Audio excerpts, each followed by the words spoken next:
Exercice 19, je vais le faire en deux parties pour des limites de temps de la vidéo. Je vais commencer par le A dans celle-là, puis je mettrai la B dans une vidéo suivante. Une échelle desservant les rayons d'un magasin disposée selon la figure de ci-dessous. Elle peut être déplacée latéralement le long d'une barre d'appuyant A. Calculer les réactions d'appuyant A et B. Roulette sans frottement. On va mettre effectivement qu'il n'y a pas de frottement, ça sera un peu simplifier le problème. C'est ces échelles de bibliothèque. Je crois qu'il y en a dans les films Harry Potter, etc. C'est assez connu en version américaine. On en a peu des comme ça, mais voilà. Donc, mes réactions d'appui, si j'ai un appui coulissant en B, j'ai pas de discussion possible, c'est perpendiculaire, donc j'ai ma réaction en B.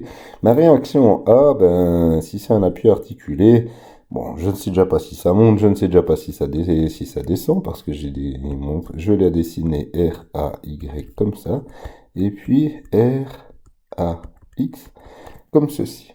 Puis ensuite, je vais directement me lancer avec ma somme des forces est égale à 0. En X, ben, j'ai RAX en plus, mais j'aperçois directement que j'ai rien. Donc je peux noter que c'est égal à 0, puis fondamentalement, celui-là, ben, c'est un cas particulier, mais il n'existe pas. Donc il faudra simplement que je vérifie si je suis dans le bon sens avec mon RA, si c'est bel et bien si contre le haut ou pas. En Y, cette fois-ci, j'ai plus RB, ça c'est sûr. J'ai moins ma pesanteur, P, moins mes 800 newtons que je vais appeler F1. D'accord, moins F1. Et puis j'ai plus RAY est égal à 0. Dans cette équation-là, j'ai deux inconnus. Donc je suis obligé d'aller voir une troisième équation sous la forme des moments de force. Avec ma somme des moments de force est égale à 0. On pourrait mettre logiquement, hein, vu qu'on voit que c'est un axe en A, on sait qu'elle va pouvoir faire comme ça uniquement notre échelle. Donc logiquement, vous avez l'habitude et l'instinct et l'envie de mettre l'axe en A. Et bien on va le mettre en B, juste pour montrer que c'est possible. Donc je vais faire ma somme des moments de force en B, et puis ça me permettra d'annuler le B, et j'obtiendrai la valeur de RAY. Vous êtes d'accord? Bon, alors, pour ce RAY, j'ai la force P qui va dans ce sens-là, ça sera négatif, celui-là dans ce sens-là, ça sera négatif, puis celui-là dans ce sens-là, ça sera positif concernant mes moments de force. Donc j'ai moins P. Alors, soit je prends P perpendiculaire ici, F perpendiculaire ici, puis RA perpendiculaire ici. Mais j'ai un ancien collègue de Léman, M. Fessler, que je salue si d'un coup il venait à voir ces vidéos, qui lui aimait bien prendre les distances ici au sol, les distances projetées. Donc pour avoir mes distances projetées, il utilisait son angle ici, puis on a l'hypoténuse, puis si j'ai l'angle ici, il voulait les distances opposées, d'accord?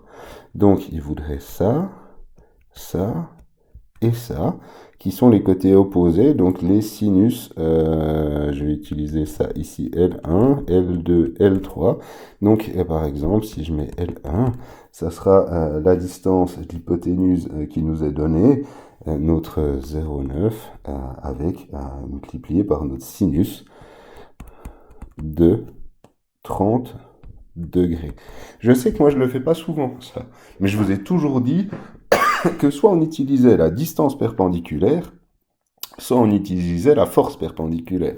Alors je garde la force, la pesanteur, puis je prends sa distance perpendiculaire, L1.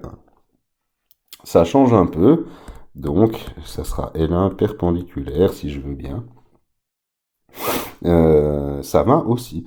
Donc j'ai moins F1 fois L2. Alors, perpendiculaire ou pas, si c'est L2 ici, je peux enlever le perpendiculaire.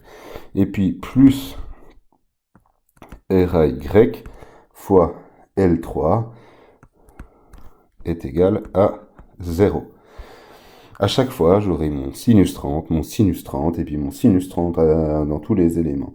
Donc, vous devriez imaginer que si je mets RAY en évidence, je prends ma barre de fraction pour que ça soit plus joli.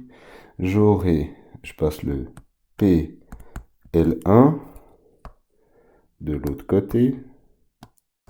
Efface plus aujourd'hui. Ah.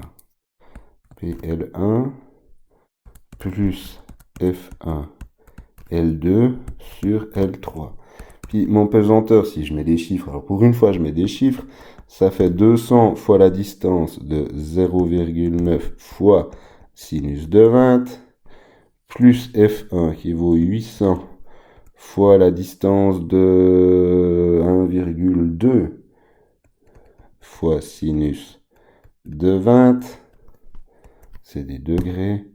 Je prends ma barre pour que ça soit un peu plus joli. Sur L3 qui est la distance totale qui vaut 2 mètres, mais également sur sinus de 20 degrés. On l'avait déjà vu avec vous plusieurs fois. Dans ce cas-là, j'ai les sinus. À chaque fois qu'ils sont présents, je peux les enlever. Alors,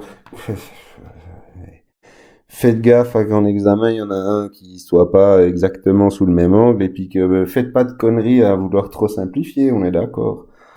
Mais quand vous avez, si vous le repérez, vous pouvez l'utiliser, il n'y a pas de souci. RAY vaut 570 newtons.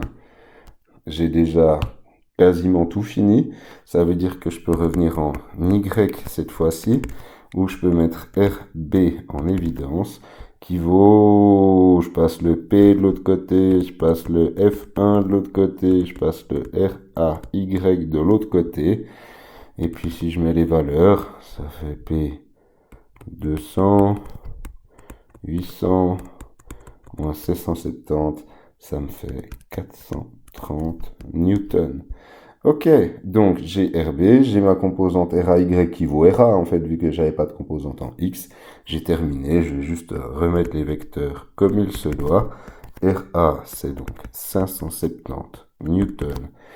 Sous un angle de, alors je l'ai mis en vertical, j'obtiens bel et bien un plus, donc ça veut dire que je suis juste, il est à 90 degrés. Ici, j'aurais dû effectivement, ce plus ici qui est induit, ça veut dire, et ça il faut le noter, attention, c'est dessiné correctement.